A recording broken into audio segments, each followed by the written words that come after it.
But here's the thing. Hugo de Garis was working at the Brain Research Institute at a university in China. He is a Spaniard by ancestry, but he was raised in Australia, if I remember correctly. But he went to work in China, and he told me during our interview that they realized when they were building these neural networks trying to create an artificial intelligence that they didn't understand what was going on inside the black boxes. That's why they call these neural networks black boxes. Literally, they don't know what's going on inside. They know that when they change the input, they get different output.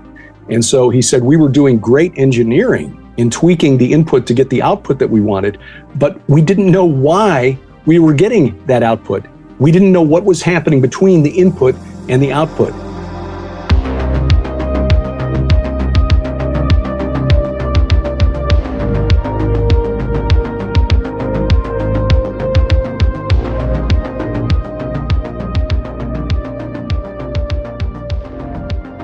Thank you for tuning in to Blurry Creatures. Today we have Derek Gilbert, author, podcaster, all-around swell guy, and he sings.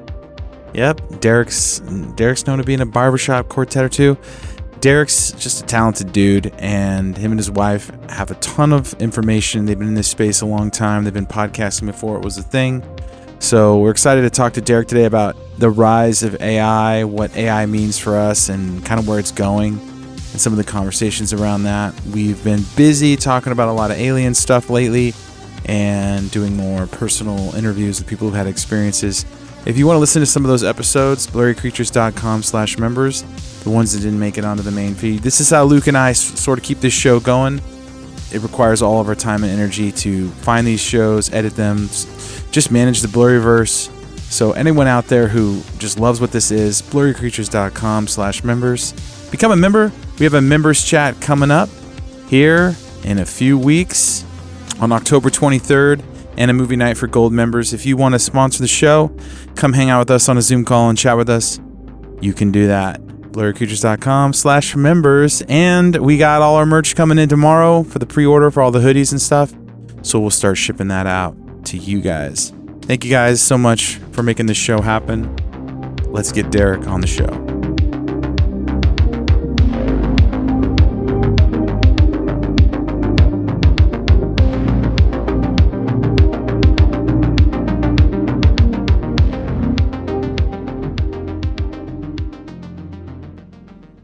The history of our Earth is so different from what we can imagine.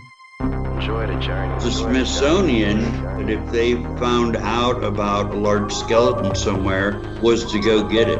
I'm going to assume at least one person is right, because if one person's right, it busts the paradigm. It all goes back to the fallen cherub. And the problem with the modern day church, they have a very truncated view of the supernatural. This backdrop that's just pregnant with all kinds of meaning associated with this Mount Hermon event. Welcome to Blurry Creatures. And this guy defects from the kingdom. That's a big deal.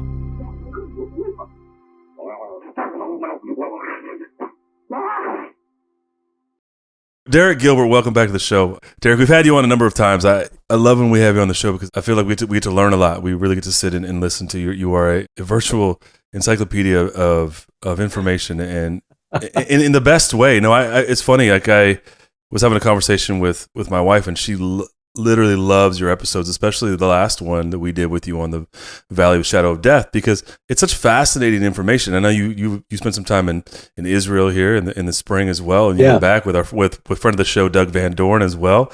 It's great to have you back, and I'm excited about today because as we kind of started the show, we were talking about there's been some hot topics really this year, 2023, right? Like the big one right now is all of the whistleblowing and disclosure with the UFO phenomena that's really hit the airwaves in this month. But previous to that, we had that as well in February with the apparent shooting down of UAPs, et cetera, the release of and verification of the video on the Nimitz. So you have this UFO thing, but also in the same time, we had one of the stories that kind of flew under the radar is the rise of AI and what's happening with artificial intelligence. And one that I've been trying to have a discussion about with the gentleman that left Google was Blake Lemoine, who was one of the architects on the AI bot Lambda.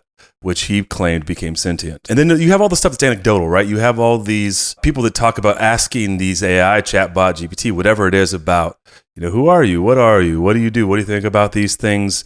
And you start delving, and sometimes you get back some very bizarre answers that talk about entities and fallen angels and these things that may be lurking. And I think this is such a great time for this conversation as we have. I saw today, for example, and I'm going to let you talk because this is a long intro, but I saw today that in Germany, AI preached a sermon. Yeah. 500 people went to church in Germany and listened to an AI preached sermon. And you start to think, like, what is really happening here? In fact, also in the same day today, and I saw that the WEF, of course, they're propositioning the AI rewrite the Bible to a more true religion, as they say, a better version, a more progressive version, a more empathetic version of religion. Mm-hmm. This is what we're living right now. And so I love that we're doing this. I love to have you back on the show. You've been a great friend to Blurry Creatures. We're always excited to have you on. One of these times we got to get you and the missus on and do a couple show. We've kind of been throwing that around for a while, but I'd love to do that as well. But Derek Gilbert, welcome back to the show, and just great to have you. Well, happy to be here. You guys do a wonderful job, and you guys have got the show and have put the word out to people that would not pay any attention to what Sharon and I do. So the brilliant way you guys use memes is something to aspire to. That's the meme king over there. That's Nate Henry right there. I could take credit for some small ideas, but mostly Nate is just. Dude is brilliant. And, brilliant. It is brilliant stuff. We used to joke, Derek, that we're going to meme our way to the top, right? Just keep on. But that's it. You're memeing your way to the top of Mars Hill. Let's go. I like. And there we go. It's a digital Mars Hill, which is really the only reason we worry about keeping a presence on YouTube. It's really surprised me how many people are willing to sit and watch. Mm-hmm. My podcast, A View from the Bunker, because it's basically just a screen with two heads on it, or four if it's the Iron and Myth series with Doug Van Dorn, Brian Godawa, Judd Burton. But people will sit and watch that stuff, and we get more traction from YouTube than we do through our app. Although we encourage people, get our app, because at some point I'll say something that the gatekeepers won't like, and we'll get yanked. Yeah. But as long as we're there, take advantage of the opportunity to preach on Mars Hill. So you guys are doing a great job of that, and we really admire what you guys are doing. Appreciate that. But yeah, you're right. We're living in really, really strange times, and this is something I talked about for Skywatch TV. In fact, on today's update, this AI powered by ChatGPT, powering an avatar described as a bearded black man who delivered a sermon to a group of people at a Lutheran conference in Bavaria, Germany. Sermon was written by the AI. The songs were written, the music written by the AI, the liturgy apparently, along with a theologian who kind of tweaked things a little bit. But ChatGPT delivered the sermon. So this, as far as we know, is the first sermon delivered by an artificial intelligence in the history of the planet. And yes, as you said, special advisor to Klaus Schwab, the Bond villain who heads up the World Economic Forum. Yeah. I mean, he looks like he's from Central Casting. He does. Yuval Noah, like Jaws' brother. He looks like he's Jaws. Yeah. And his minion, Yuval Noah Harari, who's bills himself as an historian and philosopher, but really he's just a transhumanist who is finding ways to try to rationalize a belief in humanity being the highest, most intelligent form of life, the highest form of life on this planet. And thus, it is a moral imperative, transhumanists believe, for us to do everything we can to overcome death using technology. And he's the one who reportedly said that AI could write a new holy text that would be considered true. I'm not sure that's quite the way he said it, because I've been looking for stories to see if they quoted him directly. I've seen that story presented that way, but I think his concern is more that based on the way it was reported in The Economist, like the Jerusalem Post and other places, that an AI could create it, and he was warning about this, the danger of an artificial intelligence creating a new religion. Wow. Yeah, I can see that, because if you get an AI who writes a new religion, and his concern is that it would so appeal to a certain group of fanatical followers, and then command them to go out and kill other people. Yeah. It's like Rise of the Machines, right? Well, this is sci-fi stuff. Yeah. It is. It's almost like a slightly different twist on that classic Harlan Ellison short story, I Have No Mouth and I Must Scream. I don't know if you guys are familiar with that one. No, give us you can find it online. It's posted in PDF form online. It's a classic. 5 people have survived the end of the world, which was brought on by a powerful supercomputer.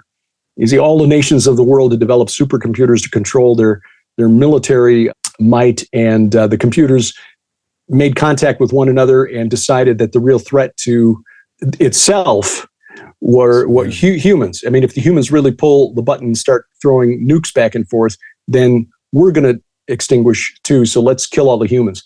Except that this computer, which now is called AM, of course, as in I am, it preserved 5 humans and kept them alive. At the time of the story is written in the first person. The narrator of the story begins as they are in their 109th year of being tortured by this incredibly sadistic supercomputer. And it really is awful. And you get to the end of this, it's like a 13-page as you're reading it on this PDF document. And the 5 people, the 5 survivors of humanity, finally manage to get to a situation where they trick the computer into killing one another because they're so miserable, they just want to die. Except the one guy who's left, the narrator of the story, isn't quite quick enough in slitting his own wrist. And so Am preserves him, changes his physiology into something like an amoeba so that the guy can't possibly hurt himself.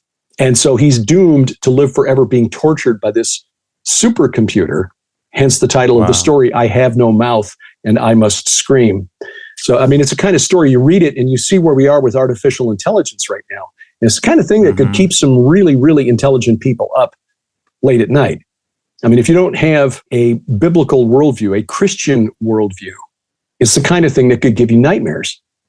Like some of the people who are in artificial intelligence development, who are so freaked out by the possibility, I mean, these weird thought experiments that they will play with one another. And because they discount the existence of God or the agency of the supernatural, okay, they are actually some very intelligent, I mean, really intelligent people who lose sleep over the possibility that a future artificial intelligence at some point in the future will try to guarantee its own survival by going backward in time and punishing anyone who isn't actively working towards its creation. I mean, that sounds bizarre. Terminator. But it actually, sort of the Terminator scenario. But there are people out there who've actually posited this as a thought experiment on a forum called Less Wrong, which was founded by a guy named Eliezer Yudkowsky, who is a very prominent transhumanist. And Yudkowsky was so freaked out by the possibility that he banned any discussion of this concept because, look, if we talk about it, we might actually make it happen. So let's stop talking about it. And of course, the Streisand effect kicked in, which means, you ban it and then everybody wants to know about it. So now it's... Yeah. But this goes back about 7-8 years, and they eventually gave it a name called Roko's Basilisk. Roko was the guy in this forum, Less Wrong, who proposed this. And of course, the basilisk was the mythical creature that would kill you if you saw it. You look at it and it kills you. Yeah. So, rule number 1 of the super powerful artificial intelligence of the future is you don't talk about the super powerful artificial intelligence of the future. Fight Club, right? Yeah. So, but there, like I said, there are people who are really turning themselves into basket cases, worrying about stuff like that because they don't have a biblical worldview and understand that. Look, that is not the future for humanity, and because it again just eliminates the agency and the plan. Of the creator, the one who spoke all of this into existence. Yeah.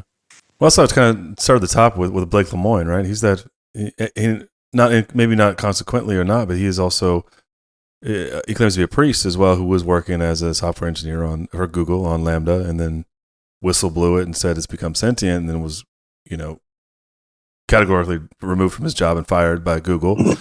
But that was it, but he is now someone of faith who basically said, hey, something has gone really wrong here. Mm-hmm. It's interesting, right? Because when I think about this, we've talked about, Nate, we talked about CERN and those things are happening where it feels like there's this reaching beyond the dimensional veil, beyond the veil, however you want to predicate that. And then you have the transhumanism thing too, where I can't help but think of Revelation, where they beg for death and it would not come to them. Right. You can't help but think get down the road a little farther and realize that maybe this thing's out of control, and then they sort of try to combine it with humanity, right? Then you have this non-human, sort of new world Nephilim type hybrid thing where you've integrated. You become transhuman, or you've integrated this technology into our biology potentially. The whole thing is bizarre to me. Like this idea that this intelligence is learning, but also that frequently it seems people have these interactions where it claims to have some sort of genesis in an entity.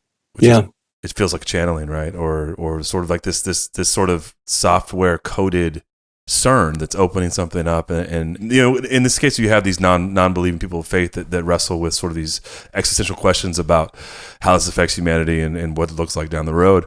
As people of faith, then you start wrestling with like, what is this opening up? What is this accessing? What does this mean for eschatology? What is this? How there's a lot of crazy questions in here that it feels like kind of a weird veil for something else. Sharon and I talked about this quite a bit over the years, and Tom Horn has really been one of the first ones out there to warn about this. He wrote an open letter to Christian leaders about the transhumanist movement years ago.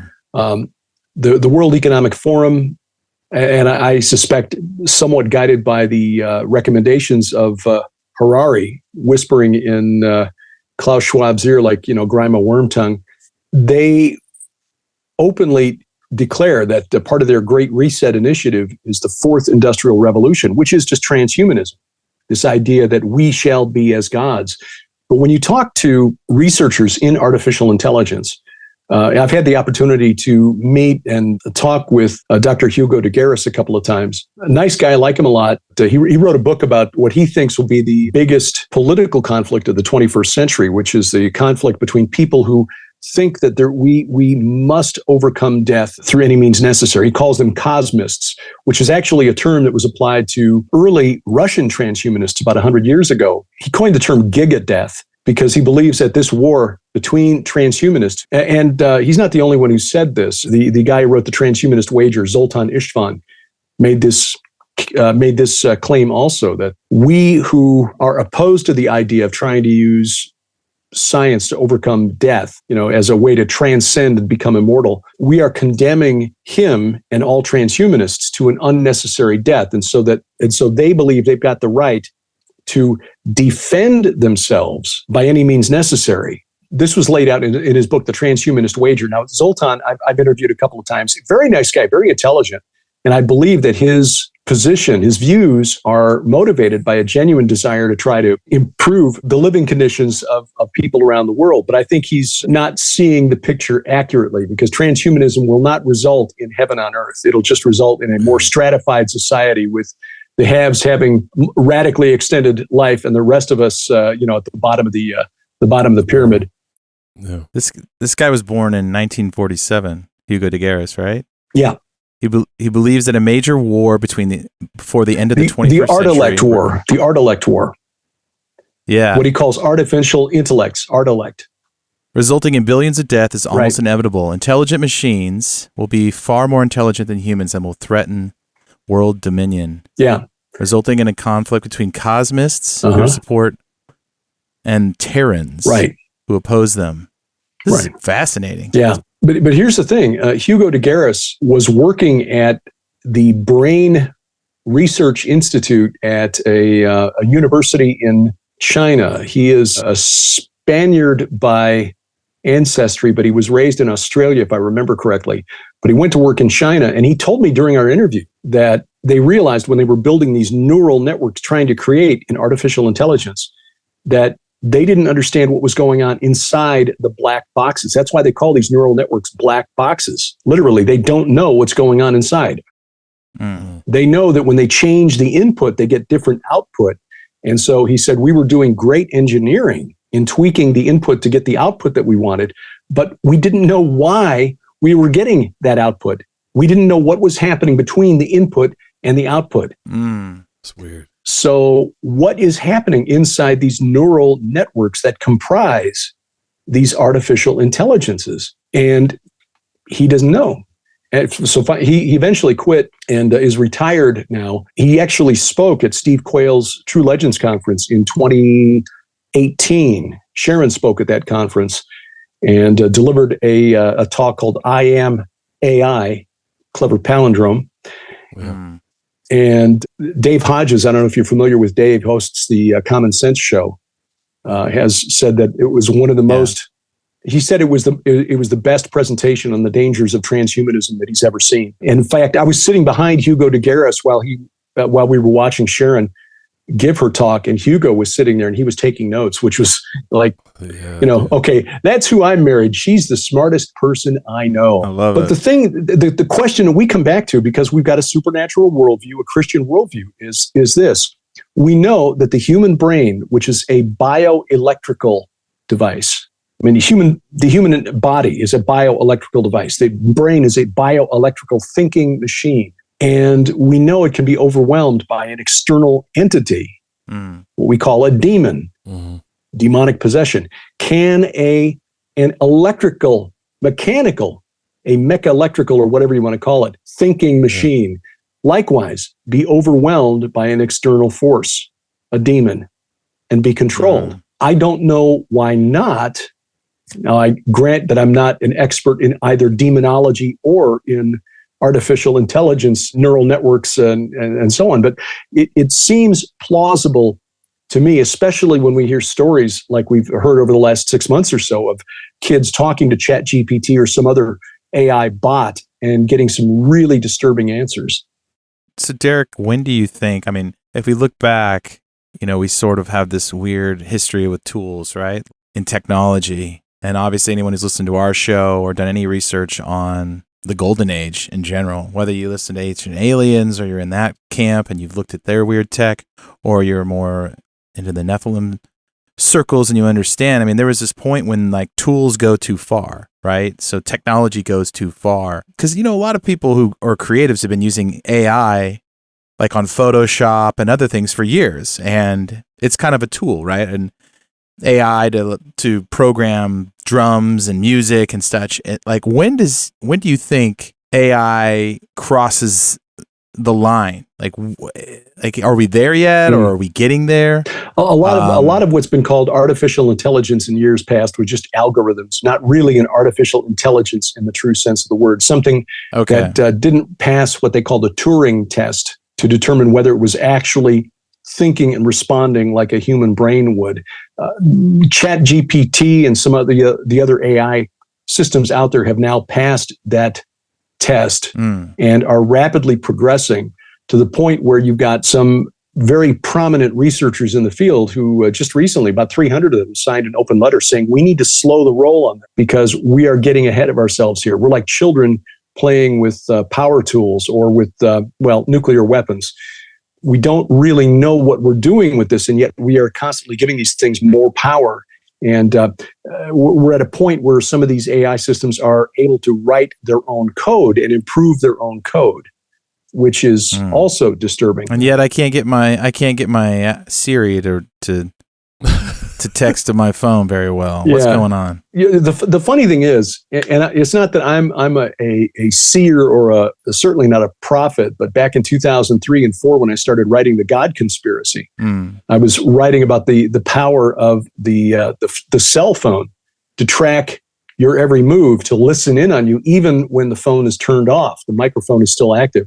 So by now, here we are in 2023, 15 years later, after the first publication. We republished it about 2 years ago after it suddenly became very much more relevant because it also dealt with a mysterious vaccine. This should be common knowledge to us now, that they are listening to us all the time.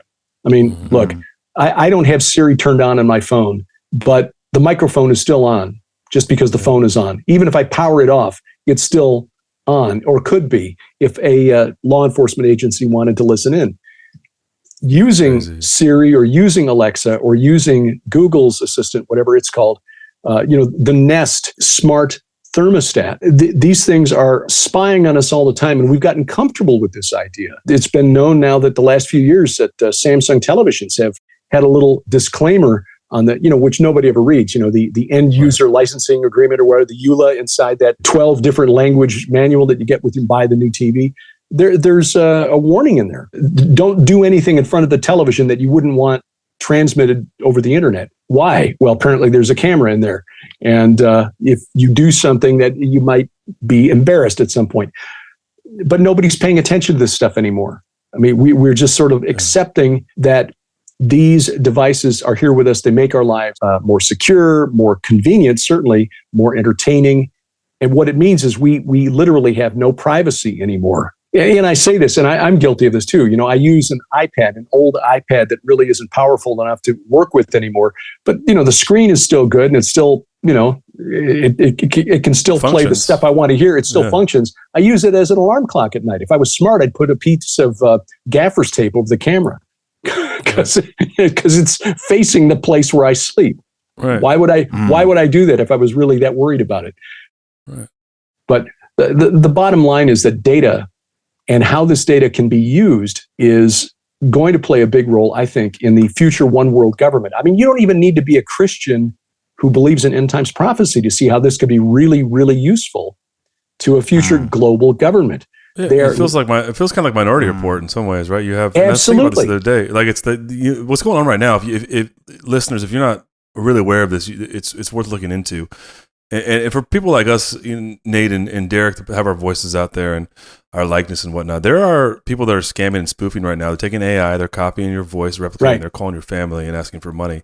And I don't think we're too far from that being video, which then becomes very interesting, right? Because if they can replicate your voice, and we've seen the deep fake stuff, you've seen the Morgan Freeman things where there's a bald white guy talking and then he turns into Morgan Freeman. Sounds like Morgan Freeman, looks like Morgan Freeman, and Morgan Freeman doesn't look like a short bald white guy.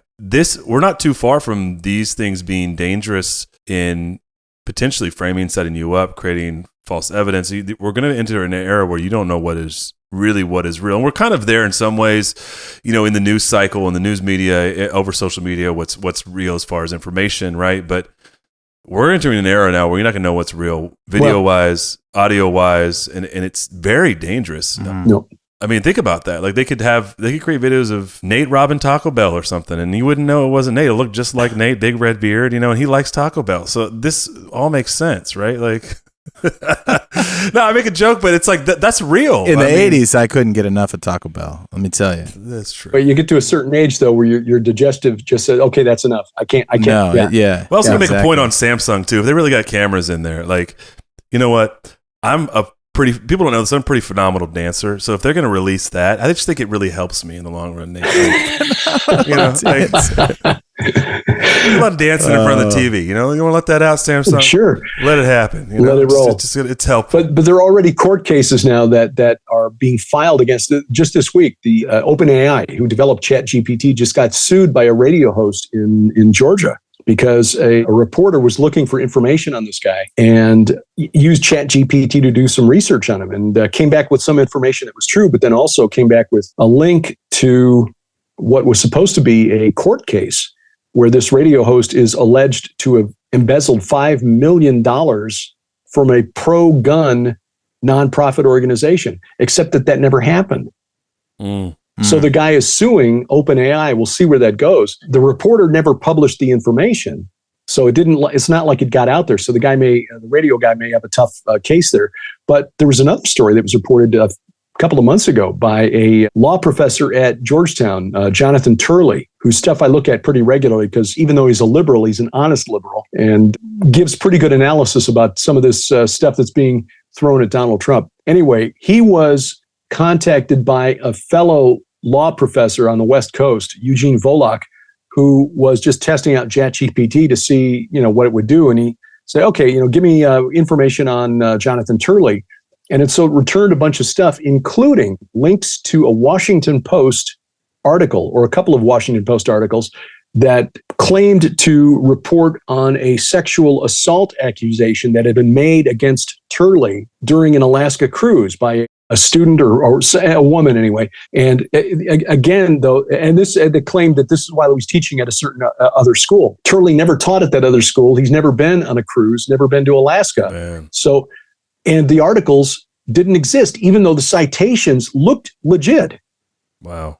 Just as the citation in the other case to a law case, it made up a URL for a PDF about the case, and it didn't exist. So ChatGPT is just making stuff up. And it looks real. Yeah. So, and there's going to be some funny stories that come out of this too, I'm sure, as kids use it for homework.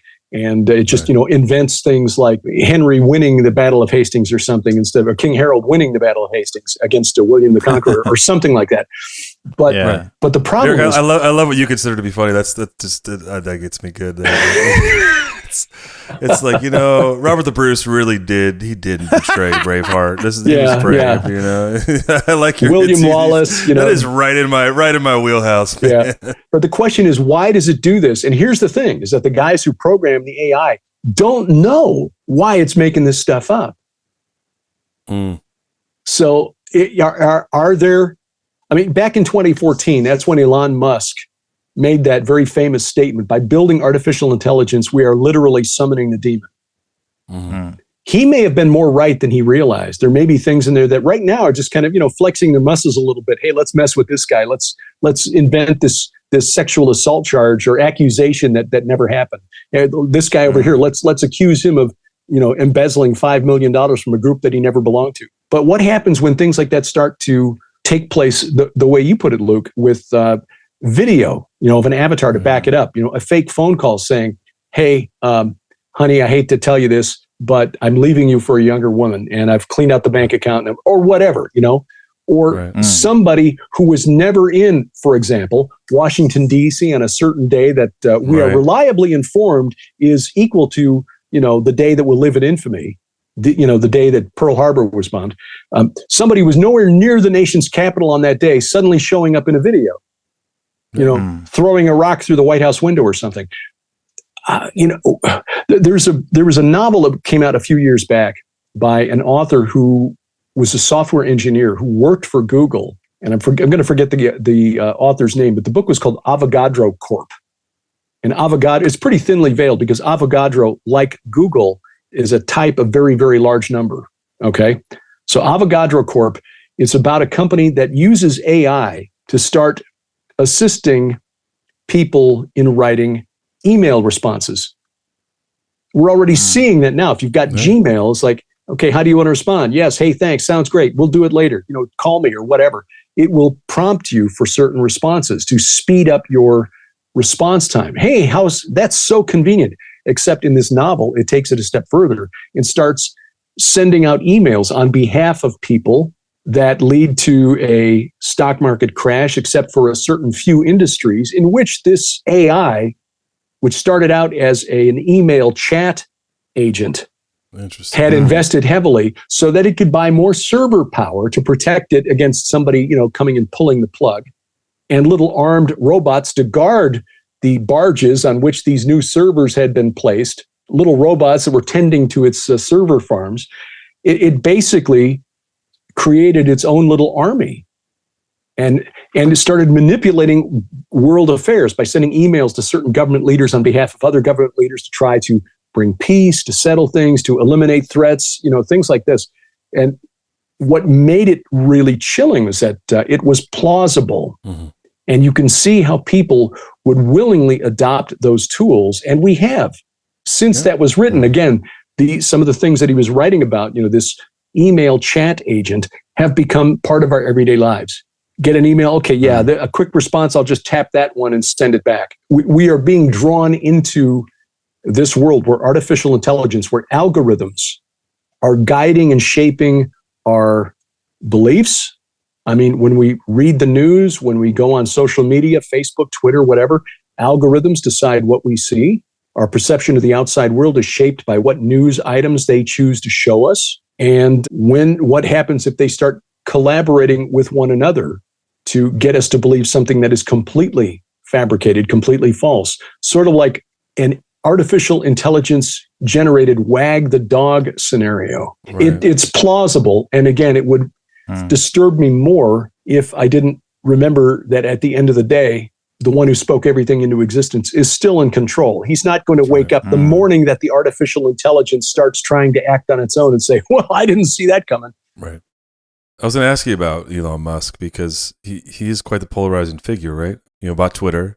And we know that OpenAI, which is the company that created ChatGPT, right, was sourcing Twitter as part of the information and data it was consuming in order to learn, right? And so he cut that off. But he did say in 2014 at MIT that you're literally summoning the demon, and yet he's still very much involved in investing in this as he would as being, 51-year-old billionaire, of course, as Tesla, SpaceX, all these different things. And he's very polarizing, right? Because people will outright tell you in some of our spaces and the same spaces you're in that he's the Antichrist, right? Or he's a wolf in sheep's clothing. What he's doing on Twitter is a psyop, and he's working, you get all these things, right? But he is very much involved in this technological curve. And it makes you wonder about some of this stuff, right? Because out of one side of his mouth, he does say, you're literally summoning the demon, and the other investing heavily in this, including, hiring people from Deep Thought away from Google, which was their AI think tank. And I was curious on your thoughts on that, and then I want to get back to what you just said, because I'm curious also on your take on how this all affects eschatology and your thoughts on how this plays out, because you've prognosticated pretty well. If you're talking about writing about your phone in 03 and 04, those were, if I remember, those were the little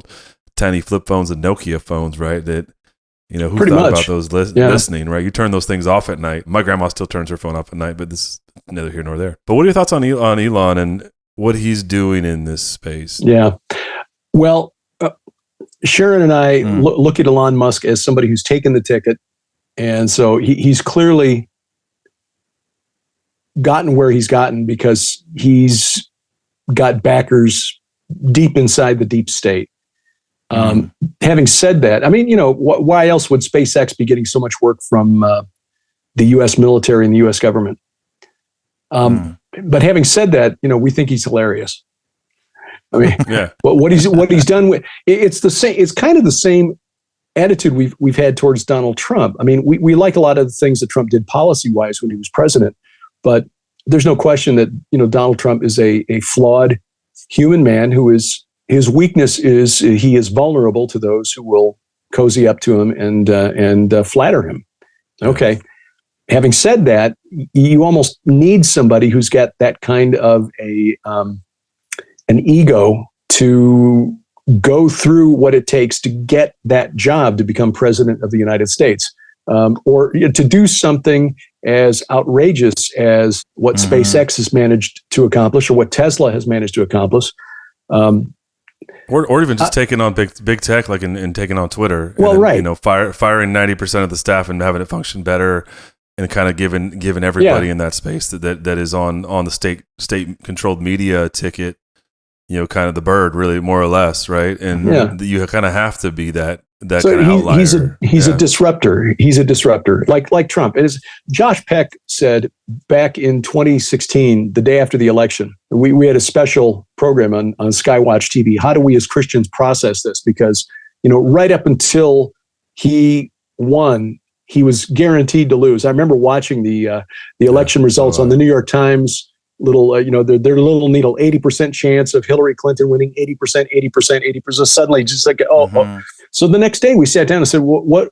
How do we process this? How do we understand it?" And Josh, I thought, made it just an epic description of Donald Trump. I don't know if he'll be a good president, but at least he'll be hilarious.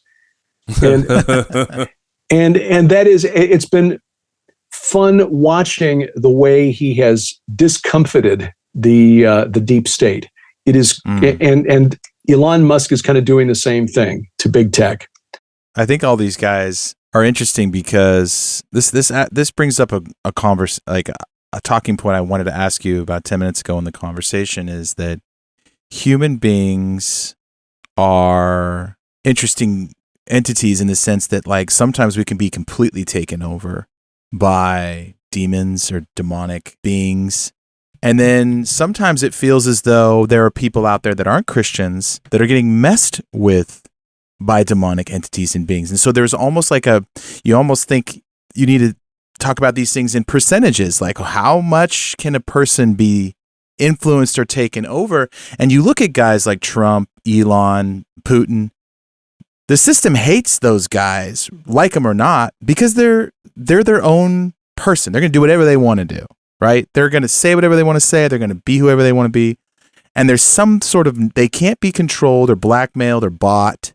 So they're they're hated by, the corporate system and the deep state and all these people, and they're probably not as easy to influence. But you wonder, like, if they're not allegiant to Christ and they don't have any sort of moral compass in that regard, how much can a human being be controlled and taken over by an entity just as much? How much can a computer or a program be taken over by an entity? And we hear stories on our show about people bringing things into their houses, just stuff like a little idol they got from some third world country. They didn't even think about it. And all of a sudden all this stuff starts happening. Or, I've heard many stories about people saying that items, Ouija boards, things like that can be taken over. And I think that's what my mind is thinking of, like, how much do you think, Derek, a human being who isn't a Christian can be taken over and be influenced? And then at what point do the computers actually get possessed and they're like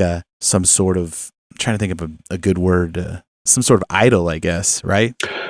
Well, that's a good question. I don't know if I've got an answer on the computer. I think our computers aren't quite powerful enough for the enemy to influence as much as, say, an artificial intelligence, or doesn't give them as much to work with. I've got some, old Windows machines that I'm pretty sure are possessed, but that's I think just Windows. Those and Gateway, the old Gateway computers, those two, man, the cow on them, those things are definitely possessed. Yeah. But somebody who doesn't have the Holy Spirit inside is sadly just on the battlefield with no armor, no defenses. And even we Christians can fall under demonic oppression. And sometimes we don't recognize it for what it is. We write it off as, okay, I'm just feeling down today because of lack of sleep, or, whatever. I've got a bug or something. And I'm not. You ate some Taco Bell? Yeah, I ate some Taco Bell. Something I left in the fridge too long. Yeah. But that's my naturalistic bias, and I got to recognize that. You're being product of public school system. I tend to look for a natural explanation first, rather than saying, "Hey, maybe I need to get prayed up here and ask for some protection." And there are times when the Lord may allow it for a period of testing. I remember, since we've been here, the Ozarks, we've had one incident. We had what we called for a while the roof walker, which was what sounded like a biped walking across the roof of the house. This was probably 5-6 years ago. Sharon heard it. She tended to hear it more often than I did. I heard it once, where I heard a thump on the roof right above our bed. And then thump, thump, thump, thump, thump, like something was running away towards the garage. Wow. Now, we're not close enough to the trees here. We don't have very many trees where we're at. They pretty much cleared our part of the property when they built the house back in 2007. So it's not something jumping from a tree onto the roof. And again, it's not a quadruped anyway. It's not like a big cat. It's not a crow. It's not an owl. It is a human. It sounds like somebody walking across. Now, we've not had it for about 5-6 years, but I've heard it. Sharon heard it multiple times. And we had a house guest for a while, a good friend of Sharon's, who stayed with us for a while, and she heard it as well. But if that was the worst they can do, was thumping around on the roof instead of actually getting in and getting to us, then thank the Lord that we're protected. We did have an incident at Skywatch TV once where I got up one morning and I felt this sense of dread, like I just knew something was terribly, horribly wrong. And to be honest with you, I thought I had said something or maybe done something to hurt Sharon's feelings. And so I asked her, is everything okay? And she said, well, actually, no, I'm kind of feeling it wasn't anything that I had done, but she was feeling this sense of heaviness and oppression too. Went into the office that morning. Josh Peck is in the office. He's feeling it. Another fellow there is feeling it.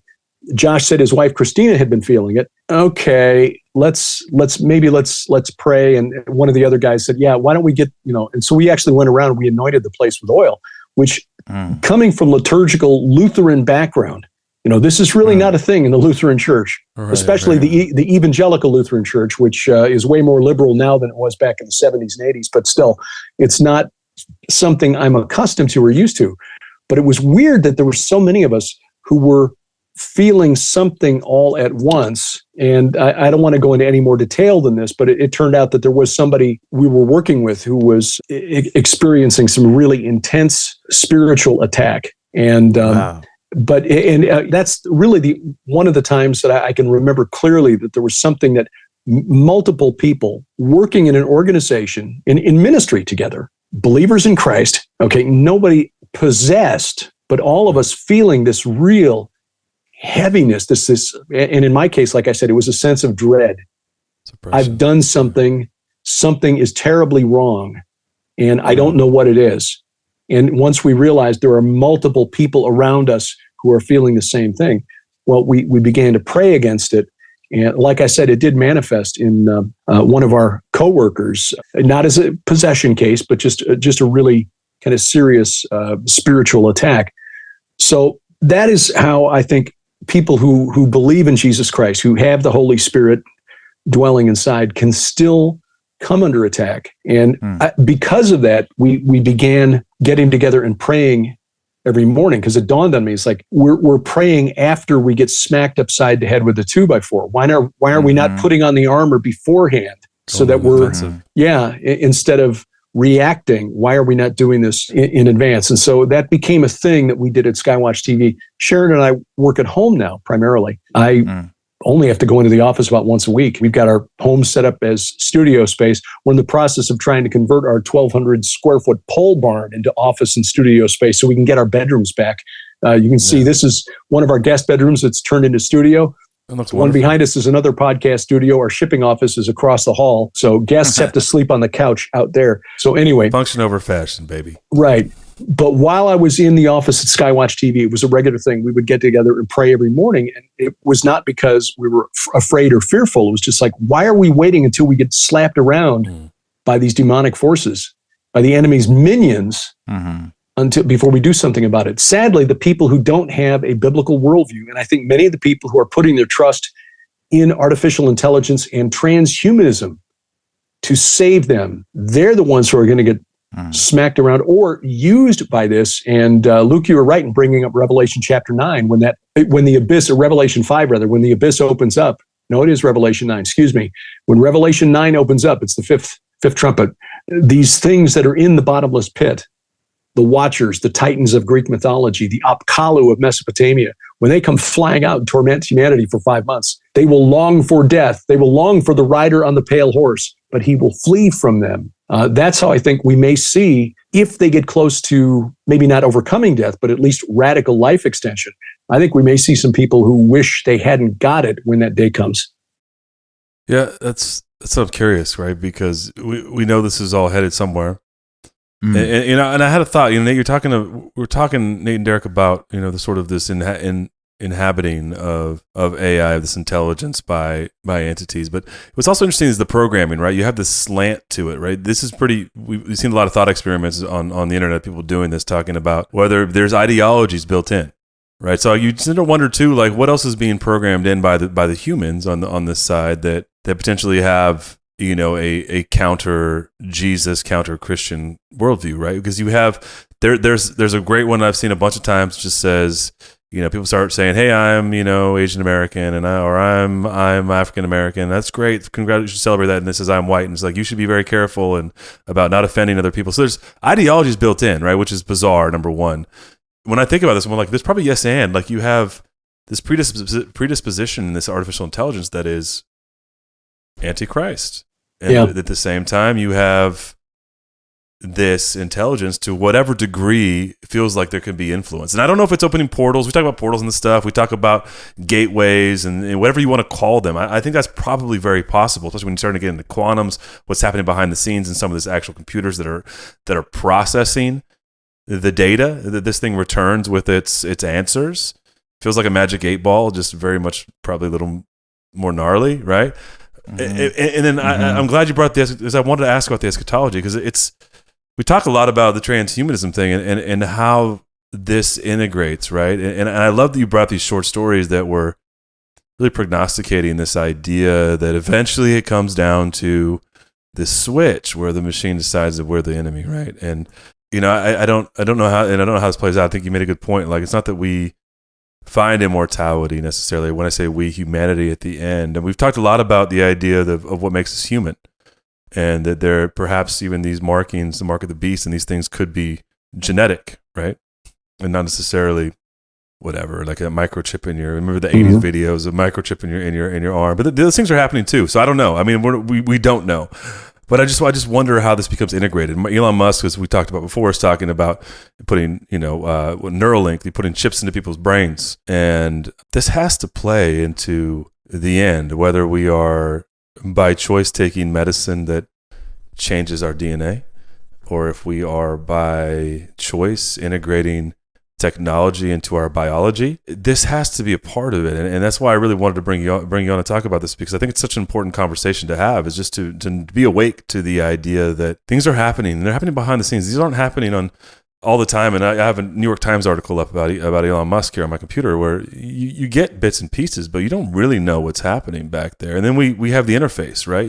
It's great, Chat GPT. You can write an email. Like someone in my company sent out an email, about with Chat GPT that wrote like an intro email to a potential client, and that's fascinating. But it's also weird. It's also very strange, because you're essentially removing the humanity, right? And the other thing that's really fascinating, being in the music business, is that you have these deep fakes now of like these artists that are dead, singing songs that aren't there. I saw one with Sinatra. I saw one with Notorious B.I.G. I saw one that was Kurt Cobain, and it's just back to this. There's something here that is very powerful, and it's not good. Yeah, inherently, it's not bad or good, but as I'm saying, it's being hardwired and or hacked, essentially, or inhabited for purposes that are not good. And I just think we need to be aware of this. Well, that's relates to something we talked about before the program. I actually exchanged a couple of ideas last week. There is a meme that has become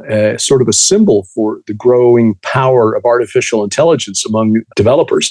And this is a creature that was created by H.P. Lovecraft almost 100 years ago for his novella, At the Mountains of Madness, which is a story about the explorers in Antarctica who stumble on the subterranean chamber, and great old ones who are protected by these tentacled, many-eyed creatures called the Shoggoth.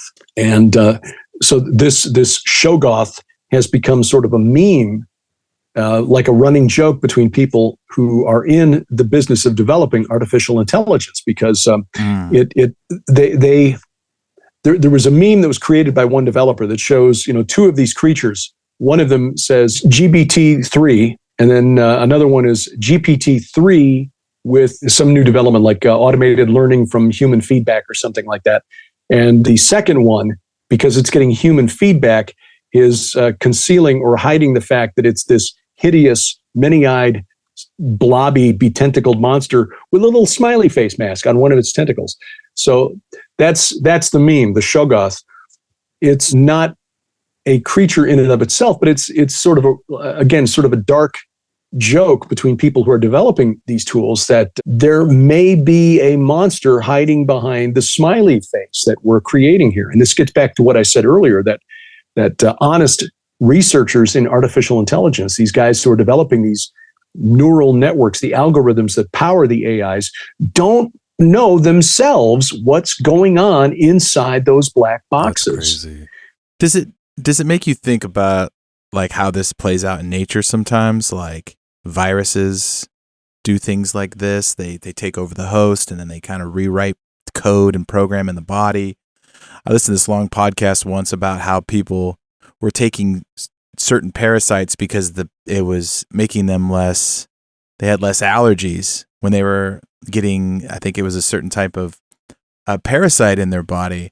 And that, the human body in so many ways is like, it's like a machine. It's like it's just, we have this biology, but we also have this electricity, and we need metals, right? We need certain metals to function, zinc, copper, and we can be hijacked. And I don't know, it just raises so many questions of like the lines there are very, the more you study how intricate our bodies are wired, it makes me think that, in ancient history, we've always been trying to hack ourselves. We've always been trying to change things. And like Derek Olson comes on, he talks about some of these healing chambers in the ancient world and what they were doing with certain frequencies. It's kind of like we've always been doing this. You know what I'm saying? Like we've kind of always been dabbling with it, but now technology is at a rate that everyone has access to it. Whereas I think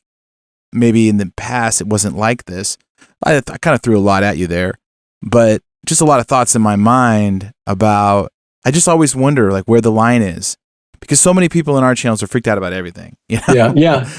They're worried about and that's the thing all we these try things. to keep people to remember. And Sharon sometimes has to pull me in off the ledge, especially when I'm doing the daily 5 and 10 for Skywatch TV, because my head is deep into the news and the politics, looking at these court cases, these charges that have been filed against Trump that should not be. I mean, you've got a local attorney, a district attorney in New York who's filing federal charges.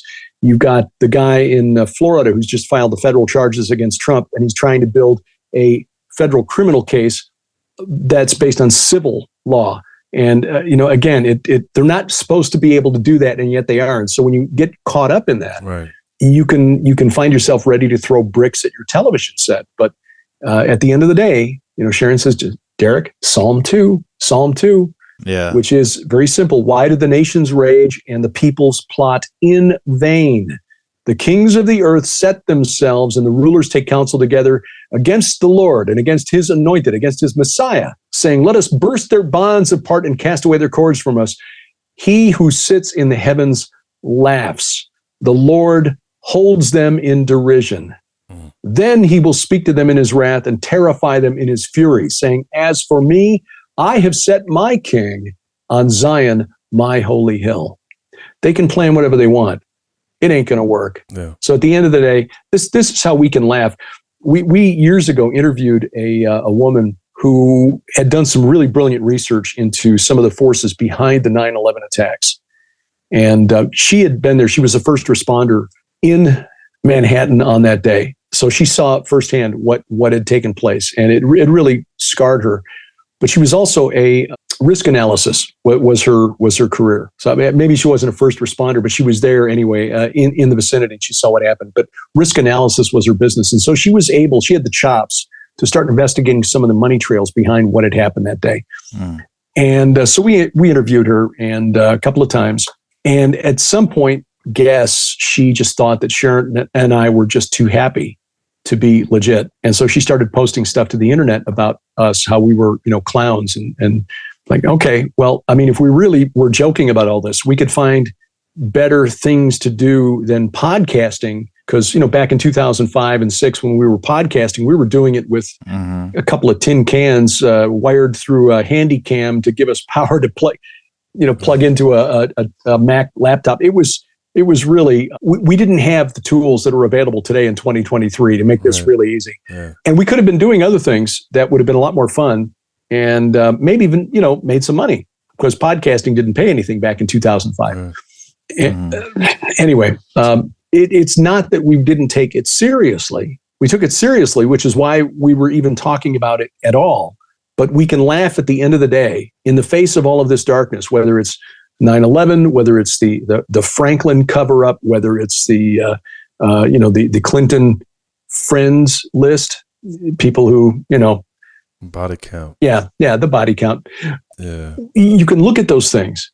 You can look at the way children are trafficked in this world and be righteously angry. But at the end of the day, come back to Psalm 2 and say, yes, these fools, Klaus Schwab and the globalists around him, think they're winning.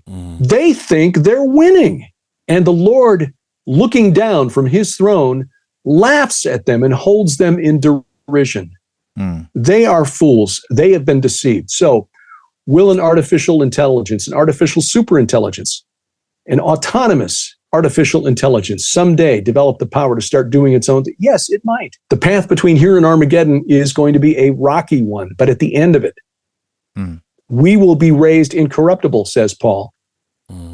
And hey, immortality with God, new heaven, new earth, this beautiful planet reset to its original factory specifications. Look forward to that. Sounds good. We're fighting a holding action until then. Yeah. We're ministering to the people who don't even know why they're wounded. They don't realize they're in the middle of a battle. Come on. I mean, forget about having spiritual, putting on the whole armor of God. They don't even know they're in the middle of a battlefield. Yeah. So we witness to them, we minister to them, we help them, we love on them, remembering that the people who are cursing at us, spitting on us, the people who were at the White House over the weekend with that flag flying in the front of the White House door. All right, mock God if you want. We'll love you if you're willing and ready to listen. We know that a lot of those people are actually in a lot of pain, which is why they do what they do. Just remembering, they're not cursing us, they're cursing the one we represent. Right.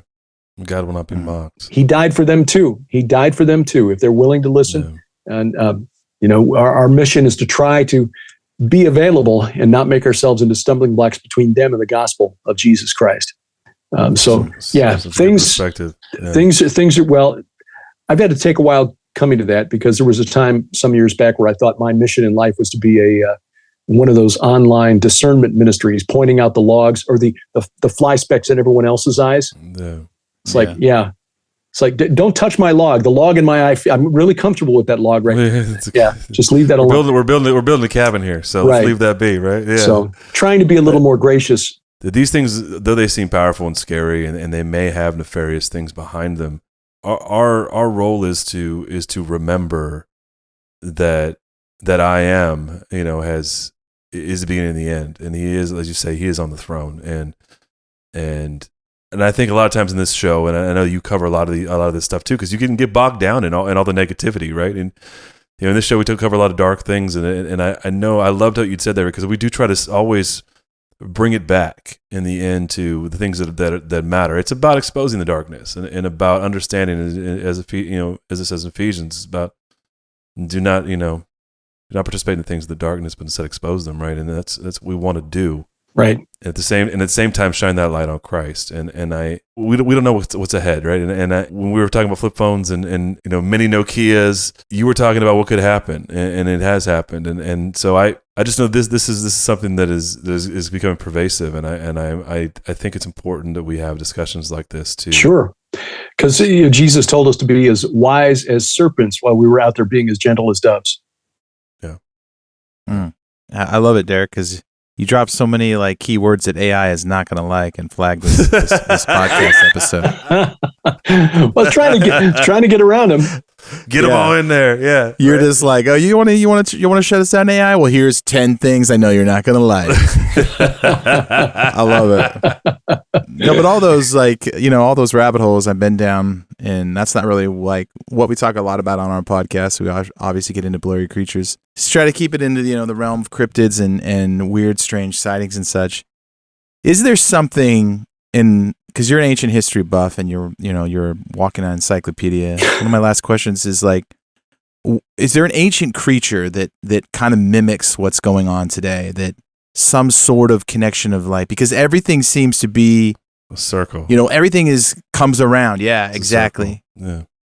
Is there something that you could look to in ancient times and be like, I think they're going to kind of put this sort of thing that they did and do it again? Well, we're definitely seeing a return to the times of ancient Mesopotamia. And I did a presentation for Skywatch TV's spring virtual conference and called it Build Back Babel, because I think that's what the World Economic Forum is trying to do. They're trying to recreate the kingdom of Nimrod, the kingdom of Uruk of more than 5,000 years ago, where people were all compelled to live inside the city walls, because outside the city walls, it's all scary out there. And so we've got to depend on the government for our daily allotment of bread. We go out, we work in the fields, come back in at night inside the city walls. And that's really just a very simple summary of what the World Economic Forum wants for all of us. They want to herd us all into 15-minute cities where everything we need is within a 15-minute walk. We will own nothing. We'll be happy. They'll give us our universal basic income. But of course, we'll have to do what they want us to do. These technocrats who are alone qualified to tell us how to best manage the resources we need for optimal human civilization, we'll have to let them tell us exactly how much we can use in terms of carbon. Is that how it was? It was like that in Mesopotamia. When you go back to the kingdom of Uruk, which the Bible tells us that the beginning of Nimrod's kingdom was Erech. That's just a different spelling. Today we call it Iraq. Isn't it interesting? After they divided up Mesopotamia after World War I, they named that country after the kingdom of Nimrod. Wow. Interesting. I've argued, in fact, I wrote a paper which is available at academia.edu that 33rd degree Freemasonry essentially venerates Nimrod, that Hiram Abiff is essentially a blind for Nimrod, but I digress. I like that. They've found the kingdom of the kingdom of Uruk, the archaeological sites that are identified as from the Uruk period of history. There's a period of about 800 years, from like 3900 to 3100 BC, where Uruk dominated Mesopotamia. Everything from the Persian Gulf to the Taurus Mountains in Turkey were under the control of Uruk. And they can identify these sites by finding what they call the beveled rim bowl. It's a little white clay bowl that looks like a kid made it out of Play-Doh. And when they find one, they usually find dozens, sometimes hundreds, because they were the 5,000 year ago equivalent of a styrofoam fast food container. The Sumerian logogram for the word bread is this bowl. The Sumerian logogram for the verb to eat is this bowl held up to the mouth. So archaeologists have concluded that in ancient Uruk and in that civilization, the workers would get their daily allotment of barley in one of these little bowls, because they're not fired, so you couldn't put liquid in them. They weren't good for multiple uses. Basically, you'd put your daily allotment of barley in it, take it out to the field, eat your barley or whatever, and then throw it away, which is why they find lots and lots of these things at a site. When they find those, oh, okay, Uruk. The odd thing is that culture really could make some very fine pottery, some really nice artwork too. But this was the identifying characteristic of the kingdom of Nimrod, the beveled rim bowl.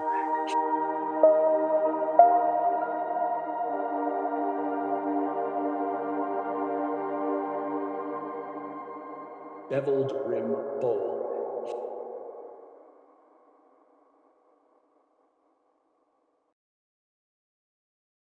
Here's your daily allotment. Here's your universal basic income, serf.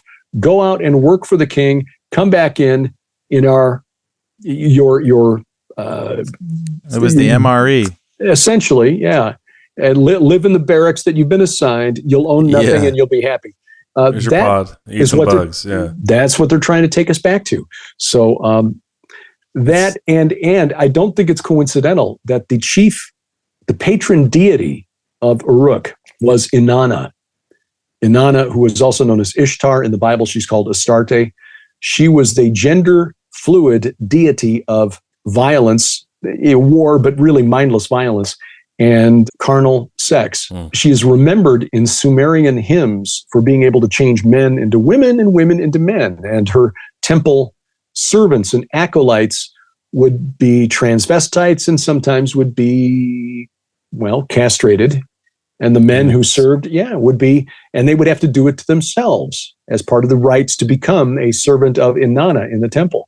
Well, this show took a hard turn. Yeah, but when you look at what's going on, we just needed one more flag. We need to get flagged one more time. Yeah, Derek's like, I'm going to throw all of them out there. When you look at the world that we're in today, you can see that same spirit at work today. And I tell you what, it is a cult, and it enforces its blasphemy laws more energetically than the Spanish Inquisition ever did. Yeah. Wow. I also think it's interesting, like with Nimrod and Babel, right? We have this technology that's going to be seamlessly create translations. Nate and I kind of talked about that just in potentially translating the show and stuff, right? Then you start to wonder, like, so if you can do that, you can kind of create this universal translation that could happen at nanoseconds. Then you really have universal language. Then you kind of have Babel, and then once you have that, and you have this transhumanism and this. This one, the Bible and Revelation, we talk about Revelation and this one world government, then you have kinetic war and enmity with God, right? And that's what Nimrod wanted to do, was go to war with God. And it feels like all of these things kind of fit. Like you have this AI thing, it's kind of just fits, like with transhumanism and then all the geopolitical things we're seeing and all the ideologies, and they start to fit. And I think what you're talking about to Nate's question is really a great answer. You have this return. We talked about this ad nauseum, right? Like the return to the golden age, right? That's the goal of the occult. Probably a lot of the shadow governments is a return to that. And in that, you have everybody kind of speaking the same language, everybody at this place. And you're building this piece of technology, and it was Babel, the ziggurat, to to war with Yahweh. And man, isn't it crazy that everything is a circle, man? Because that is Armageddon. That's where you're heading back to, right? We're heading all the way back to that. And I think it's all coming back to four main entities. In fact, Jonathan Cahn really did a good job of presenting this to a much wider audience than we've been able to do over the last 8 years. His most recent book, Return of the Gods, focuses on three that he calls the unholy trinity. Satan, who is Baal in the ancient world. Jesus in Matthew 12 identifies Satan as Beelzebul, Baal the prince. Also, Revelation 2:13, where he's the church of Pergamum, which is where the great altar of Zeus was located. Zeus just being Baal, the Greek form of Baal. Satan, for one, the destroyer, who is Molech, who my book, The Second Coming of Saturn, is all about that. Molech is Saturn, is Shemiyaza, the chief of the Watchers who rebelled in Genesis 6, but also Apollyon, Abaddon, who gets out of the pit in Revelation 9. And the third being the enchantress, Inanna, Ishtar, Astarte, and he goes very deeply into her influence. We would argue there's a fourth one, which is Chaos, Leviathan, who we think is the spirit that will indwell the Antichrist when he comes out of the sea in Revelation 13. But that's sort of like the unholy four that will kind of lead the things in the end times. Satan is the king of this world right now. Jesus in Matthew 12 said, if Satan casts out demons by his own power, how will Satan's kingdom stand? It's like, okay, so Satan has a kingdom. All right. Yeah.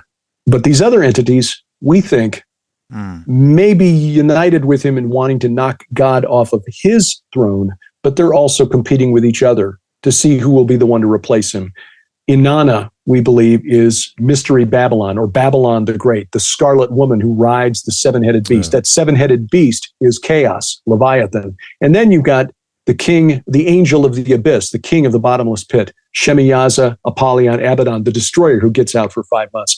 I think they all have their own ideas about who's going to rule at the end. But again, back to Psalm 2, why do the nations rage and the peoples plot in vain? It's a Game of Thrones that they cannot win. It's the ultimate Game of Thrones, right? Right. Yeah. Man. Love it, dude. That's awesome. So we learned about ancient Big Mac boxes. Yeah. We sure did, yeah. Or Happy Meal. Just handing them out. Here's your Happy Meal. It was the unhappy meal. It will be the unhappy meal. Yeah, it's like the crave case at White Castle. Here you go. Yeah. This is really gonna hurt tomorrow. We've kind of done a little fast food roundabout today. Yeah. Any more flagged topics you want to throw out there before you go, Derek? Yeah. We could talk about circumcision. It's in the Bible a lot. That might do it. AI flagging that these days? I don't know. Yeah. Well, good luck editing around that.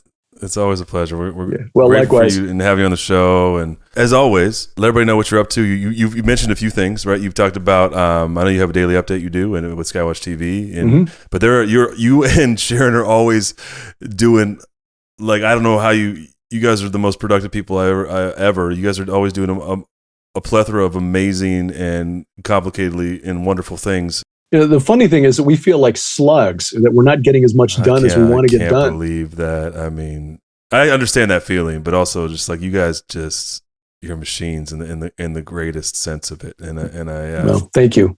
Yeah. So what's going on? What's happening? Our weekly programs, Unraveling Revelation, which is our broadcast show about prophecy, Bible prophecy.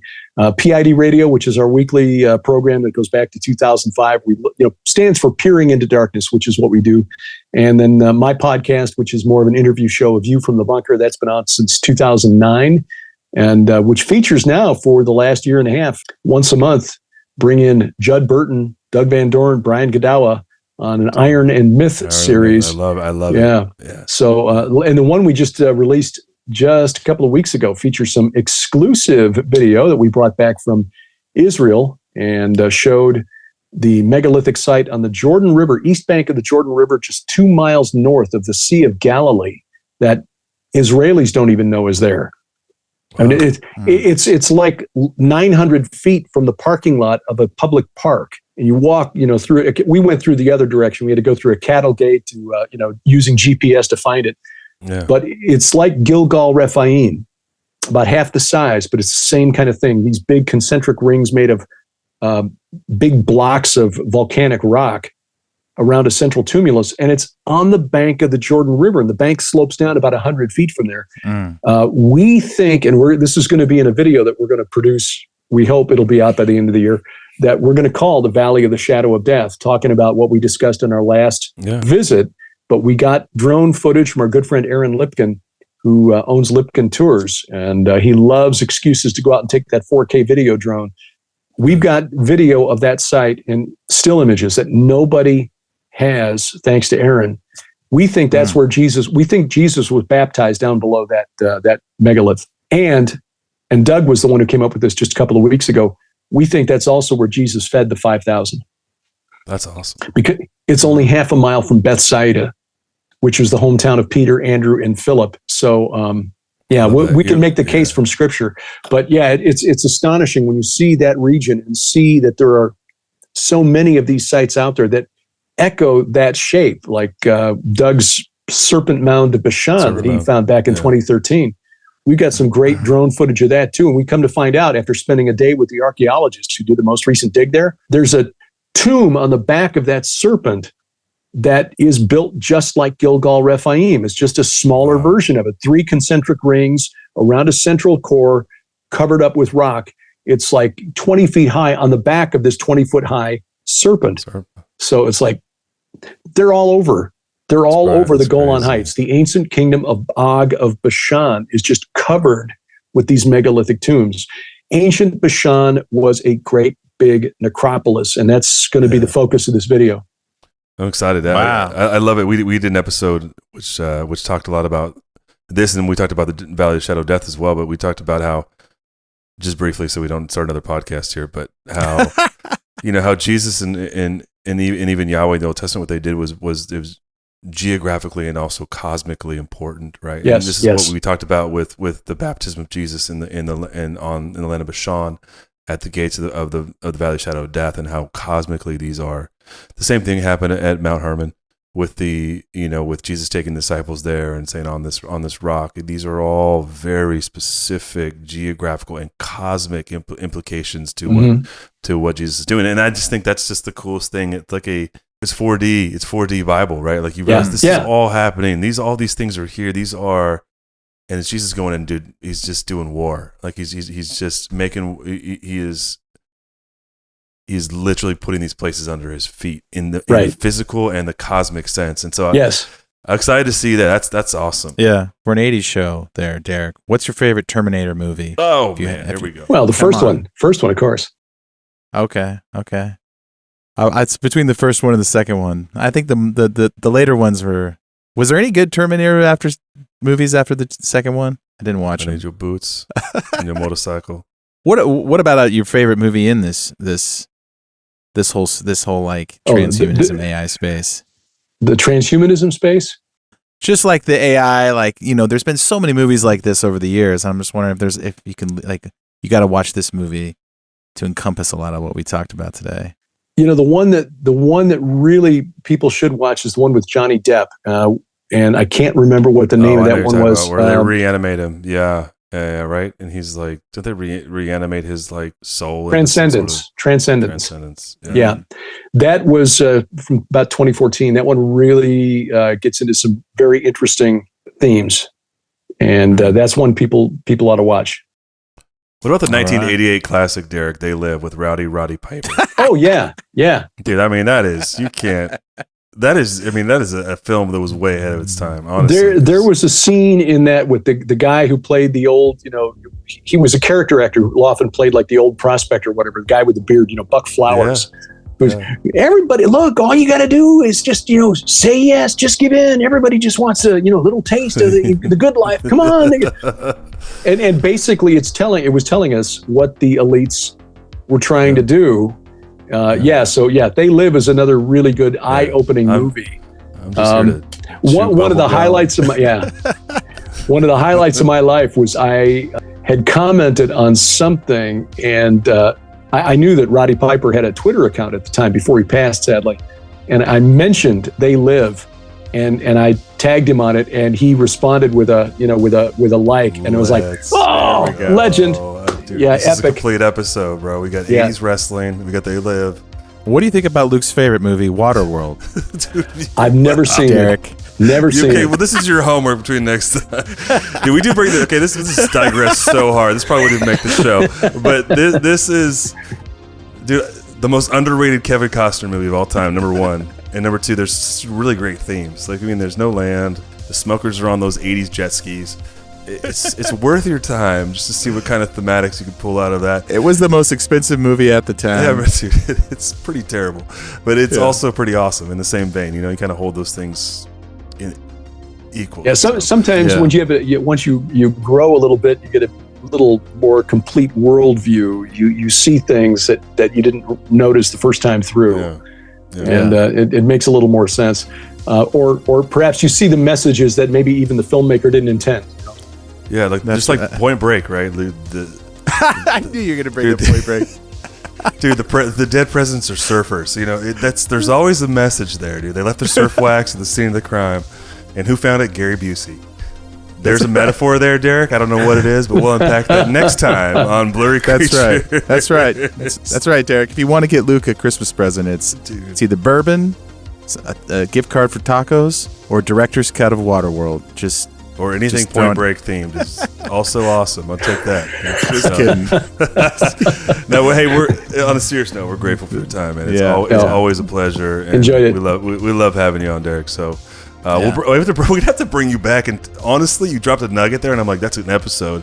Doesn't need to be on the recording. But when you talked about on Nimrod as being the actual object of veneration for 33rd degree Freemasonry. Yes, that's what I want. Masonry and Nimrod. At some point. All right, we'll put that in the bank. We'll get you out this summer sometime. We'll do that again. Yeah. Anyway, we don't have a lot to add to the conversation, Derek, but we appreciate that you spend your time with us. Oh, it's great. Tell Sharon we said hello, and we can't thank you enough, man. I enjoyed it. Thank you, guys. Thanks, Derek. Good to see you. God bless you. Good to see you. Yeah, Bye-bye. Bye.